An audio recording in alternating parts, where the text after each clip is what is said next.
Welcome to the Preschool All-Stars podcast. I'm your host, Joy Anderson. And if you're looking for quick, easy ideas for solutions for helping your preschoolers with emotional regulation, anxiety, and any other struggles they have, you're going to want to listen into today's podcast because we have Amy Nielson. She's the CEO of Planning Playtime. She just launched her podcast called Raising Healthy Kid Brains. She interviews pediatric psychologists, neuroscientists, therapists, and everyone else about kid brains. Welcome to the podcast again, Amy. How are you? Thank you. I'm so happy to be back. This is so fun. So last time we talked, it was a bit, I think last time we talked at least over a year ago. Catch everybody up. Tell us all about Planning Playtime. What do you do over there so we can send everybody over there as well? And then we're going to dive into your podcast in a minute. Oh, absolutely. So Planning Playtime is all about play-based learning, and it's all about taking all those things that kids are supposed to be learning and then just kind of gamifying it and just bringing a lot of sensory, hands-on play back into what they're learning and making it ridiculously fun, but also working with their brain so beautifully. And so we do some preschool curriculum, but we also have an incredible reading program we're really proud of, where we're starting to get kiddos reading in preschool and then up through kindergarten, and even kiddos beyond that are struggling with reading because they maybe started with a different program. And right. And so it's this systematic phonics, that science has told us is the best way to teach kids to read. But instead of it being kind of what everyone's been trying to avoid because it's so boring and hard and repetitive and all those things, we just made it a game. So they're playing with Play-Doh and popping bubbles and everything while they're learning to read, and they absolutely love it. And it's kind of magical.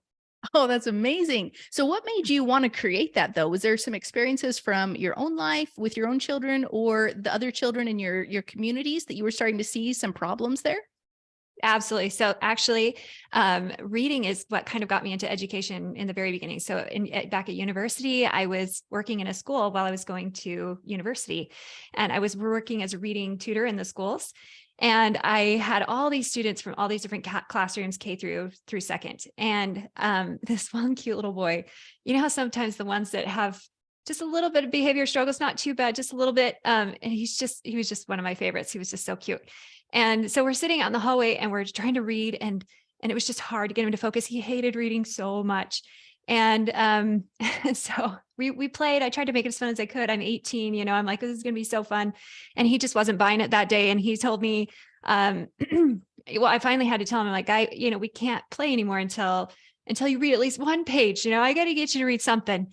And he looks up at me just with these enormous tears in his 5-year-old eyes and says, "I thought you were my friend." Wow. And I was crushed, my 18-year-old heart was just crushed. And I went home and I just thought something must be wrong, because reading is one of the greatest things in the whole world. And I love it so much. And how are we doing this so that children hate it? There has to be a better way. And so with all of the wonderful resources you have in a college dorm room, right? I was trying to come up with something that I could bring back and make it something fun and engaging and joyful for him and for all of my other students that I was working with. And that's what I did for the rest of the year. And the next year, they ended up asking me to be a supervisor for this program. It was kind of amazing. So that's how I started. And then it's just kind of been a passion for me for, the 20-ish years since then, right? to get back to this. So this program that we've created is just really such a work of love and coming so full circle from where I started. Oh, it's amazing. Thank you so much for sharing that story. It's always cool to see the very beginnings of where we came from and where that passion, I would imagine as an 18-year-old, looking in his eyes as he's crying with you, I thought you were my friend. It's but as your friend, this will be so helpful if we could just help you do this. That's as mothers and as teachers, that's our whole goal with these kiddos, just to give them the tools they need so they can be successful. I love that. So yep. If they wanted to learn more about your reading program, we're going to talk about your reading program, your podcast, man, we have a lot of stuff to talk about, but Okay. where could they learn more about your reading program? Absolutely. So it's called playtoreadfun.com. So playtoreadfun.com. And that's where you can go to check it out. Awesome. Okay. Everybody make sure you go join playtoreadfun.com. Go join her reading program. It gets a seal of approval from Joy over here. So absolutely go over there and join it. And then tell us more. So you obviously created Planning Playtime, and then you launched a podcast, which in this day and age, is amazing. So tell us where the idea of like, why did you want to go down this route? We talked about you love reading, helping, make playtime fun and things like that. And obviously beneficial with the skills, but like now we're going down this different thing of raising healthy kid brains. Where was the beginning of this moment? So that's such a fun story too. So I've been doing these resources for, 7 years, and we've had these massively viral videos and, 50 million views for this video and 40 million views for this video and all these cool things. And it's so fun and so exciting. And we give people so many incredible ways to teach their kids to read and to do their early math and all these skills and science and just fun things. And so I love that. And yet I was sitting here thinking, I feel like there's something more. I feel like there's something better we can give, because we still have so many kiddos coming in that are really struggling with social emotional issues and just anxiety and all these just different struggles. And so I feel like a child's brain is so much more than just our math and our literacy skills. And as I was learning more about this myself, as I'm reading, and I go to the gym every morning, and the only way to tolerate a stair climber is to be listening to like a podcast or a book and play Sudoku and do the stair climber at the same time, right? Like if you have enough multitasking, it's tolerable. So you'll forget about the stair climber all entirely if you have the other two going on. Got it. Okay. We'll try that next time. Just try it out. It works really, really well. So I've been learning all these amazing things, and there's like this part of me that really wanted to go back and get my psychology degree, because I was just so fascinated by the brain and using that to help some of my children who were struggling with some of these things. And then what I keep learning is so much of it goes back to how we're modeling. And if the adults in these children's lives understand how the brain works, then we have so much more power to enable children to understand how their brain works. And so I'm sitting here learning so much myself, and I wanted to go back to school for a psychology degree. And I have this business with 2 million people in my community and my family and all my employees and everything. And I'm like, oh my goodness, this just isn't going to work to go back to school right now. But the podcast was such an amazing way to fill this need I had to learn more and to be able to serve my audience and to be able to continue to serve my family and the families that I've helped provide for with my company. And so I get to bring all these incredible best-selling authors and pediatricians and therapists and psychologists and neuroscientists and get to ask them all my questions, like one-on-one. It's like the most magical thing ever. And then I get to share it with our people, and it's incredible. It was so fun. One of my recent interviews, I had a therapist on. She's a play therapist. It was so interesting to talk to her about how you can bring these concepts from play therapy into your classroom or into your home, and use those with your own children to help with anxiety and things.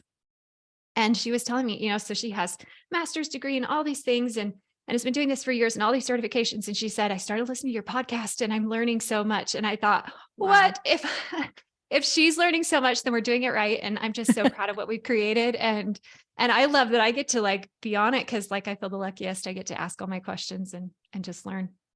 Oh, that's phenomenal. So tell us more about some of the guests that you've had on, right? So, and what are some of the conversations that you guys are having? I know you just talked about, bringing the play from that you would do in an OT session, like, but how to bring it in your home. That's the cool thing, is like, now you're educating parents how they can take some of these amazing things that we don't see behind closed doors of the therapy sometimes, right? When let's go, go play. But how can we bring them in home? So what are some other fun discussions you're having? Oh my gosh. Like every week is just like so much fun. Yeah.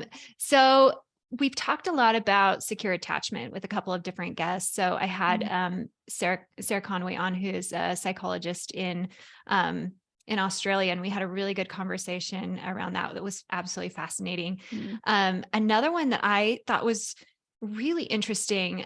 Stephanie Lavelle was on, she's a music therapist, and she was talking about how to use music to kind of reduce speaking at children. So we do a Mm, lot of talking at children and telling them to do things. And this right. was a way to kind of reduce that. But also we got into this kind of thing where she uses music to help children express emotion that they don't have verbal skills to express yet. So Mm, by combining like the melody with kind of some of the words, they can feel their frustration out. So one of her songs she talks about, it's this waiting song, and you have to wait. And it's like you're feeling all the emotion of the waiting, without having to know how to express that. And I loved yeah. that we can let children express emotion through music, even though they don't have the verbal skills to do it yet. So that was fascinating. And we talked about, we, with our younger children, that we're doing non-standard measurement when we're teaching measurement. And so I'd always thought of that in units, we're doing so many pom-poms long or so many blocks long or whatever, instead of units of measurement. Yeah. And she uses songs as units of measurement. So we're going to do this song. Do you think we can get cleanup time done in 3 songs, like three times of the Oh, song, or something like that? And I yeah. thought that was so brilliant. So that was a fun one. And we have another one that was really interesting. We did an episode on negative language and how to just switch your phrases from negative language to positive language, Mm, because not only does that impact how a child receives it, but their brain literally has to do less work to be able to do what you've asked them to do, because right. they have to take what you said and then transfer it over into what they're supposed to do. And so if you just Mhm. give them a thing to do, their brain literally has to do less work to do what you want them to do if you phrase it differently. Sure. That was a fun one. There's so many. The one coming up this next Thursday, actually, is Dr. Cindy Hovington, and she's a mom of 3 kids and a neuroscientist. And we talked about this model for emotional regulation and how to help take care of yourself and be aware of yourself so you can help your model emotional regulation and what that looks like. It's just every week, it's amazing. It's so fascinating. You bring up emotional regulation and being able to model. And I think there was like some meme going around or some Facebook post at one time, and it said, you know, you have bad days, and you would probably say you're allowed to have bad days, right? Why don't we allow our kids to have bad days? Right. I mean, like, if we think about how we go through all sorts of emotions, I've already cried today. So like, you know, we get upset, we cry, we have a wide range of emotions. And yet sometimes when we see them in our children, it's like, stop crying, stop being upset. Like, just we want it to be done, right? Like, just like, because we're the solvers as parents, right? We're like, oh, okay, like, you're upset, like, let's just be done with that, right? And like, you're upset, like, let's be done. But if we think about ourselves as humans, like as adults rather, how quickly can we turn off the crying? How quickly could we turn off the frustration or anger? um I would imagine, although we have many skills to do so, it's also not as quick as we're expecting it in our students or children. Do you kind of like see that correlation there too? Yeah, absolutely. And almost the damage that we're doing when we're talking to them like that, because Yeah. we're helping them feel like that their emotion that they're having isn't valid, or that they don't need to feel. You don't need to be sad about that, right? We're Yep. invalidating their what, and teaching them not to trust their own emotions. So there's just little word changes you can make. Love that. And also yeah, just allowing them to feel that, and telling them you're the only person in your body, but then also giving them ways to move forward. So Yeah. yeah, you can sit with that thought. One of my favorite, and one of our audience's favorite episodes, was actually with a life coach that does life coaching and thought coaching with children. And I love these episodes. Are so short. They're like 20 to max 30 minutes. So it's just really short, but you get so much value. And she was talking about how to teach children to take ownership of their emotions, and went through that. It was a super powerful episode Mm, around a lot of that stuff. that's awesome. So if anybody wanted to go follow your podcast, I'm literally going to do this along with us, because my listeners are pretty darn good, amazing podcast listeners now, having been in this for a year and a half, right?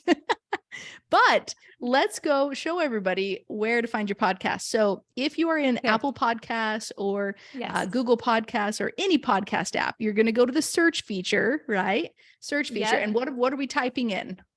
So you could probably just put in Kid Brains. I'm going to type it in with you just so I make sure I'm not lying to you.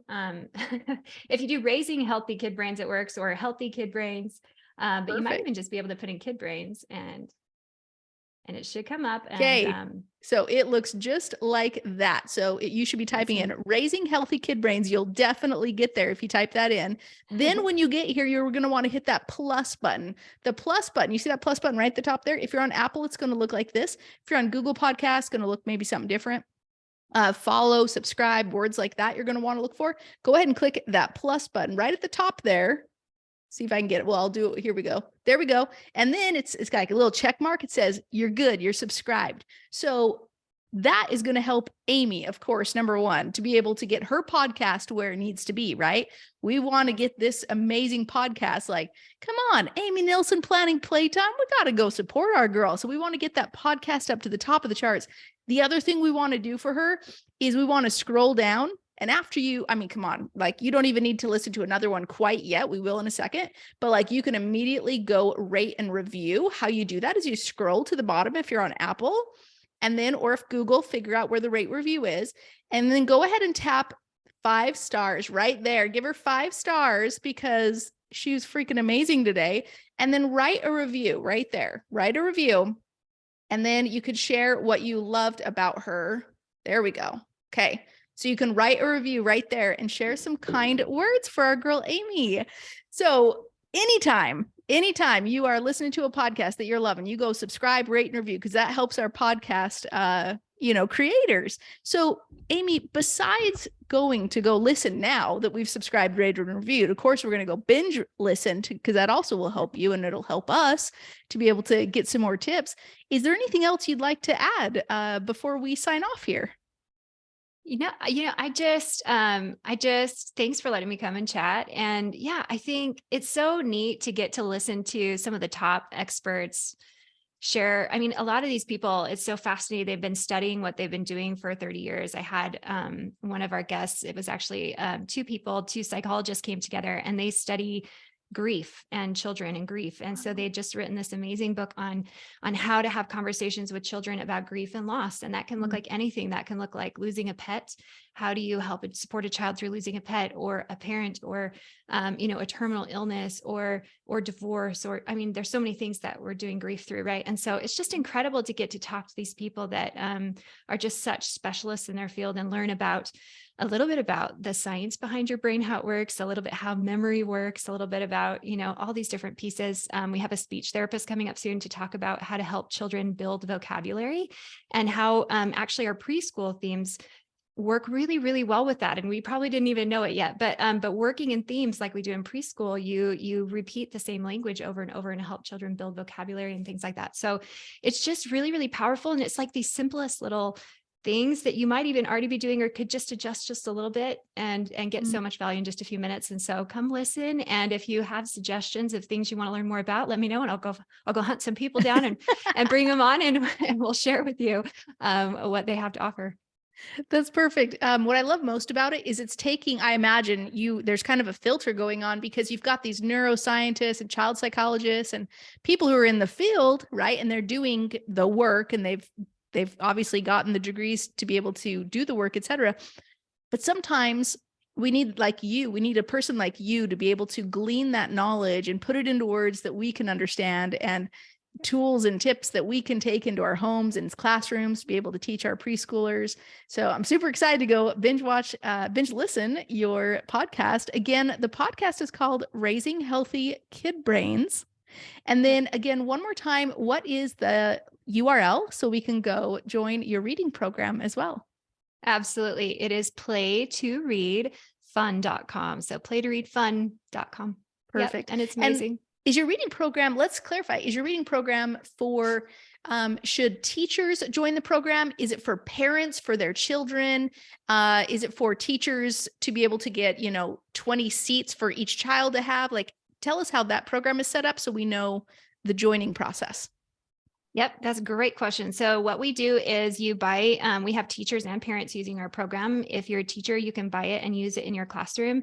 If you're a parent, you can buy it and use it at home. And actually our podcast production company in New York City, they just told me this week on a call we had together, they just bought it for their child to teach him to read after listening to our podcast. They're like, Nice. I need this. And so anyway, that was really fun. So yeah, we have parents using it, teachers using it. You're all welcome to use it. We're hearing success stories from all over the place. We have people again, starting in preschool and then all the way up through intervention and in older grades that kids maybe missed some things and needed some help and support. And so, yeah, it's pretty wonderful. I love it. That's awesome. Well, Amy, sure appreciate you. Your podcast episode will launch soon. And until next time, we'll talk soon. Thank you so much for having me. You're welcome. We'll see ya. Bye.